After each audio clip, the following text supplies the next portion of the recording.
So welcome to lecture 10 of Python. This will be the penultimate class of Python. Following week will mark the end of the Python course. Maybe after it we'll might have a restart of the course, or maybe even an advanced version and maybe few new courses for you.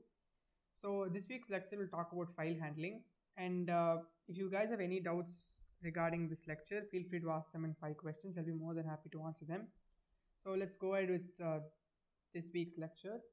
So file handling, the term itself refers to reading, writing and modifying files, and in this case we'll be using Python commands to modify a text file I've created here called test.text, test.text. So I'll just type in a few texts. I'll just type hello world and just save it. The tick mark shows that it's saved.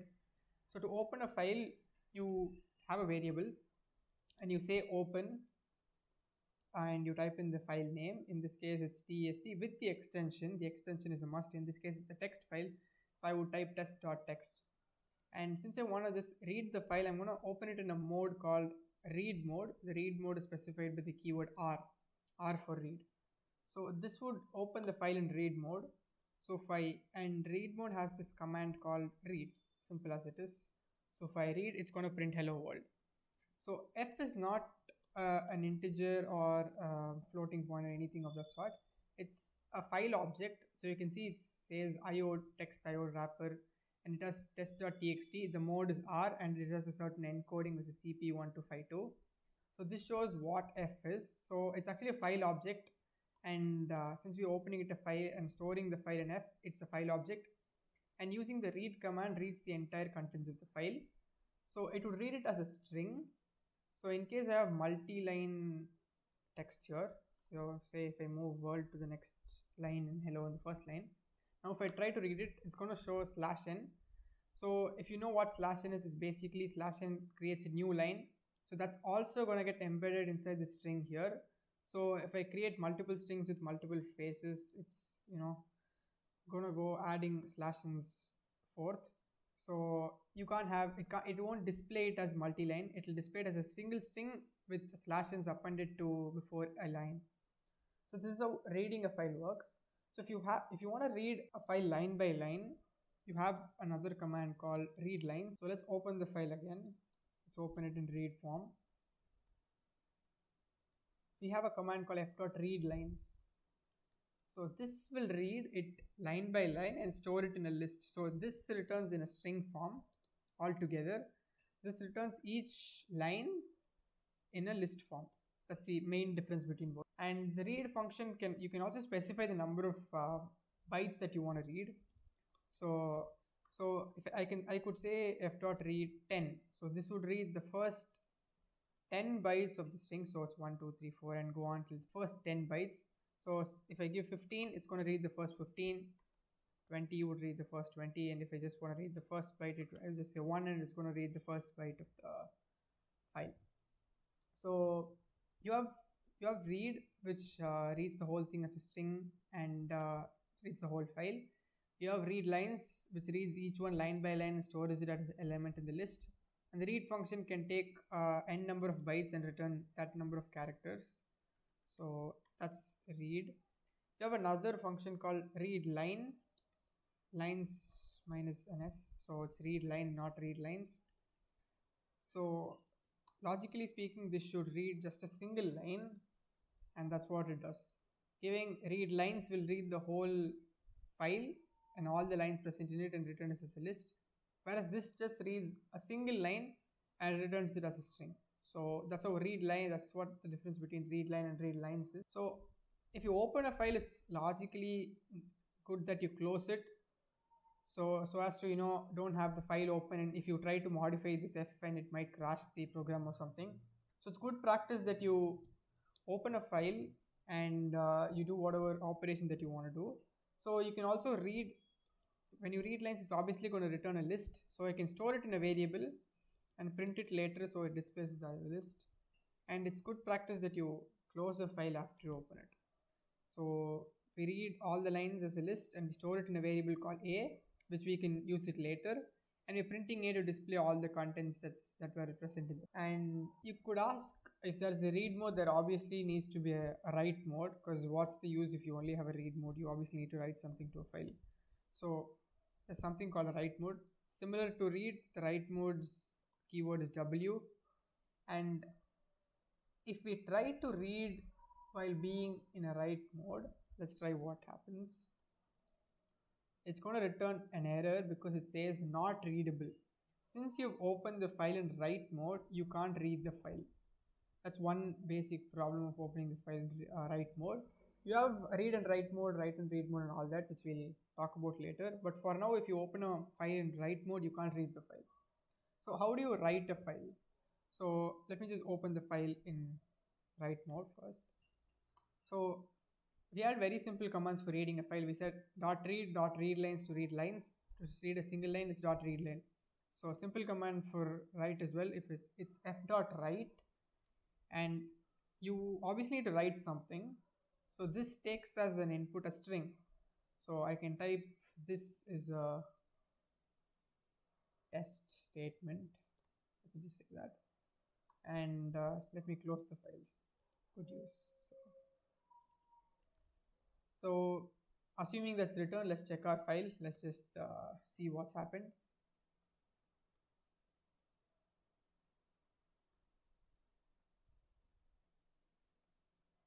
And you can see that it has the string that we had in the file. But interesting to note that all our previous contents were erased. So basically, if you try to write, what happens is this overwrites the whole thing. So whatever contents you already have is going to be overwritten. Now, assuming that we have this is a test statement here, I will just try to append A inside the file. Let's see what happens. Reload it. You can see that it rewrote the whole file, deleted all the contents in it, and just wrote A. And let's also see what happens if we don't close the file, but we write hello here. And let's see what happens. You can see that nothing happens because you need to close a file for the writing operation to take place. So that's why I said whenever you open a file, it's best practice to close so that you know all that you wrote doesn't go as a waste. It works here.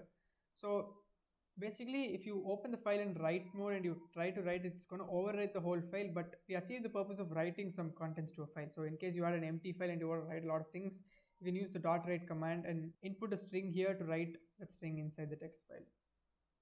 So next we had read, which is anonymous to write here in this case, analogous to write in this case. So if we had read lines, we must have something called write lines as well. So and Python does have a command called write lines, which is analogous to read lines in that case. So I'll open the file in read mode and I'm going to write lines. So I think you would have guessed what input that it takes, because write and read returns and takes as an input a string. Read lines returns a list. So obviously you need to input a list in this case. So I can just copy paste this whole thing here. And I'll just hide it as a list and just say hello. That should do. Let's just delete all the remaining contents and let's close the file. It's always a good practice to do it. So now let's reload the file and see what's being printed. So it prints hello world, but in a single line. It's not a multi-line string. Even though we gave it in two different elements in the list, it still prints as one line. What if we happen to append a /n here? And now if we try to write, let's see what happens. Now it moves the world to the next line. So when you input a list here and you want each of these values to get added in the different line, you need to use the /n inside the element to make sure it goes to the next line. Without giving a /n, it's going to add all that you've put the list in one single line here and not move to the next line. So if you want to have multi-line, texts, make sure you have a /n before when you want to move to the next line.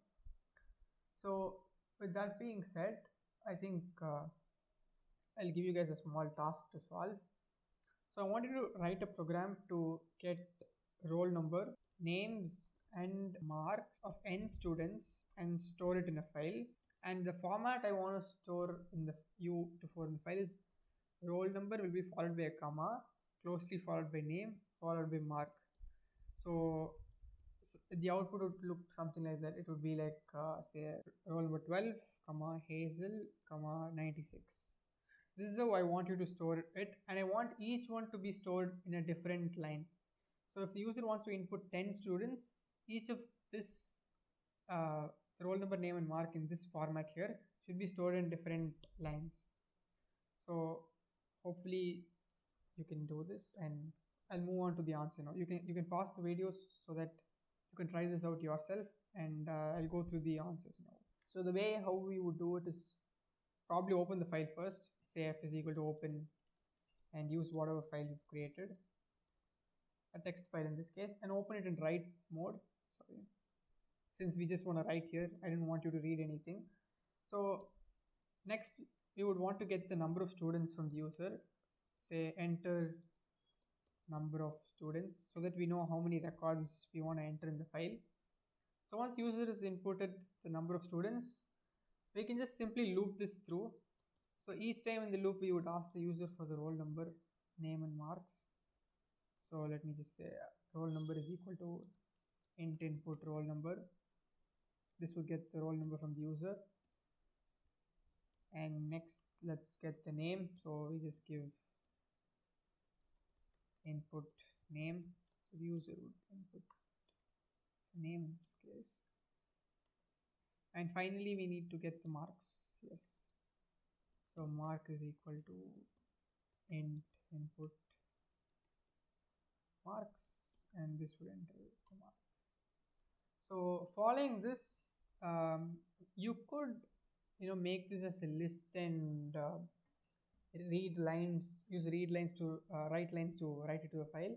But you could also do it this way, which is to make it a string. So let me just convert the roll number into a string using the string function here, and I will add a comma here, and following which I'll add name and another comma, and finally I would append marks as a string. And you have to note that if I do this, it's gonna keep, okay, let's just write it out so that you know something missing and that something needs to be added to this. Okay, oh I'm sorry, so comma here. Okay, let's just try to enter two students, 12 Hazel 96, and let's have 20 Zach, let's say he scored 87 marks. Now let's see what's written in the file. Let's reload the file to see how it's been stored. Okay, so this is where the problem comes in. You can see that all the records have been stored in the same file and not in same line and not in different lines. So logically deducing, to have it like this, we obviously need to have an end of we need to move to the next line. So we're going to append /n to this string here, which makes sure once this string is written, it moves to the next line. So after that, when you write this, the next thing is going to be written in the next line. So now if I try to enter the same records,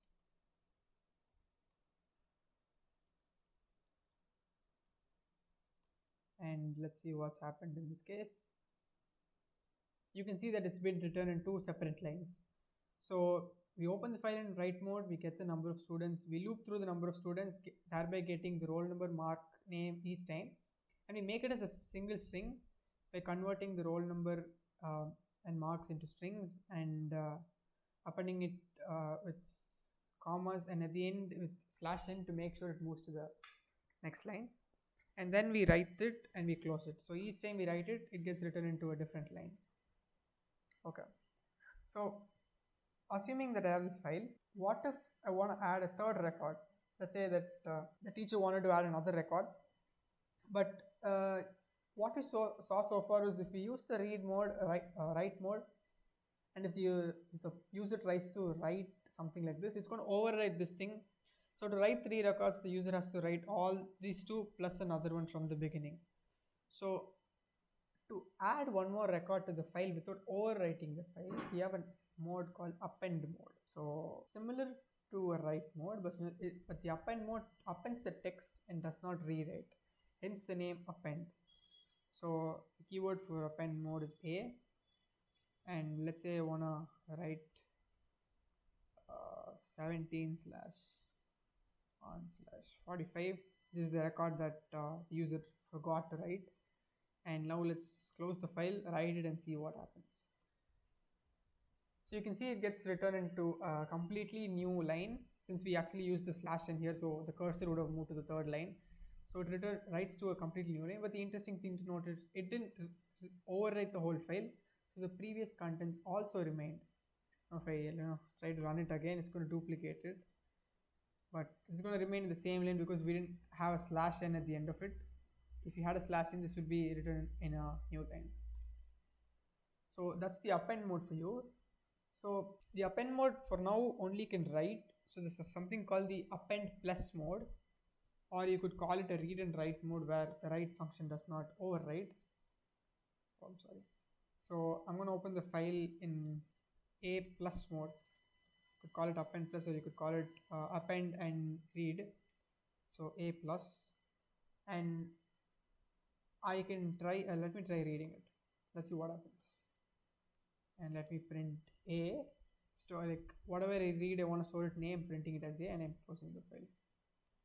Let's see what happens. Interesting to note, nothing was read and nothing was printed. It's basically blank. The reason being, the file pointer is at the end now because the final record that we wrote was 1745. So the file pointer would be here, and reading from here is going to result in nothing because we have nothing to read.